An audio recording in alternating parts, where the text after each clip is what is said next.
বর্তমান সরকার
গাজাবাসীর স্মরণে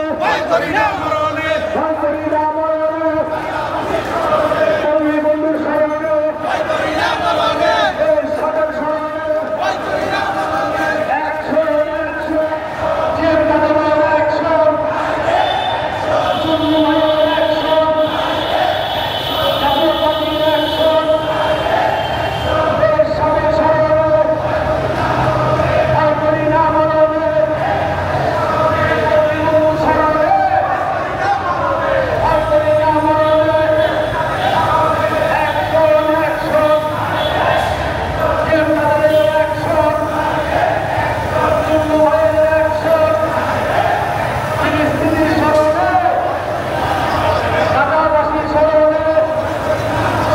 ইহুদিদের বিরুদ্ধে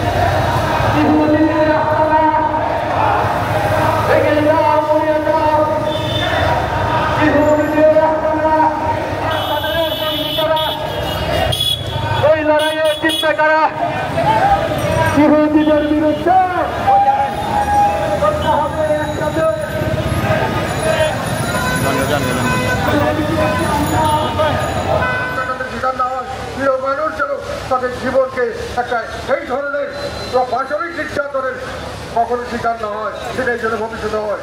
এখানে আমরা আরেকটি কথা এখানে না বললেই নয়, এই বিক্ষুব্ধ জনতা বিভিন্নভাবে প্রকাশ করছে, কিন্তু এখানে আমরা কি রাজনীতি দেখতে পারলাম? অত্যন্ত নোংরা রাজনীতি। যারা কিছুদিন থেকে বর্তমান সরকারের আমলে অনেক মানুষ নতুন করে বেকার হচ্ছে, অনেক মানুষ অবস্থ দেখা তারা বিক্ষোভ বিক্ষুব্ধ, তাদেরকে বর্তমান সরকারের ঘনিষ্ঠ কিছু মানুষ তাদেরকে রাজনৈতিক স্বার্থে ব্যবহার করছেন, তাদেরকে যে বিভিন্ন জায়গায় বিভিন্ন কর্মকাণ্ড করে মানুষকে হুমকি ধমকি দেওয়া হচ্ছে, তাদেরকে মহাভীতির সরকারের সমিতিরা তাদেরকে ব্যবহার করা হচ্ছে। এবং সেই ঘটনা এত বড় কি পবিত্র যে আমরা বিক্ষোভ করছি, প্রতিবাদ করছি, মানুষের অন্তরের কান্না আমরা যেখানে দেখতে পাচ্ছি সেখানে আমরা দেখতে পাচ্ছি লুটপাটের ঘটনা, আমরা দেখতে পাচ্ছি বিভিন্নভাবে মানুষকে ভাঙচুর আত্মসংযোগের ঘটনা। এগুলো করে কিছু মানুষ তাদের ক্ষমতা প্রদর্শন করছেন এবং বাকি মানুষকে ভয় দেখাতে যাচ্ছেন। আমরা এই ভয় ভীতিকে পরোয়া করি না। আমরা তাদেরকে ক্লিয়ার করে বলতে চাই, আপনারা আজকে মনে করছেন দূরে আগুন দিলাম, আমি তো সেই আগুনের অসুবিধা হবে না, সুবিধাটা আমি পাবো। সেই আগুন আপনার ঘরে কালকে রাখতে পারে, এই কথা বলে যাবেন না। এই মানুষদেরকে আপনার অত্যাচার করছেন, সাধারণ মানুষকে ক্ষমতা দেখানোর জন্য যা করছেন এর শেষ হবে এবং এই অন্যায়ের প্রতিবাদ মানুষে করবে। আমরা জানতে চাই যে আমরা ভবিষ্যতে যা কিছু করবো আল্লাহর রহমতে সকলে ঐক্যবদ্ধভাবে দেশের ভালো হয় সেটা করবো, আমরা পৃথিবীর ভালো হয় সেটা করবো। সমস্ত মুসলিম বিশ্বের প্রতি আমার আহ্বান, সকলে একত্রিতভাবে আপনার পাশে দাঁড়ান, গাজার মানুষের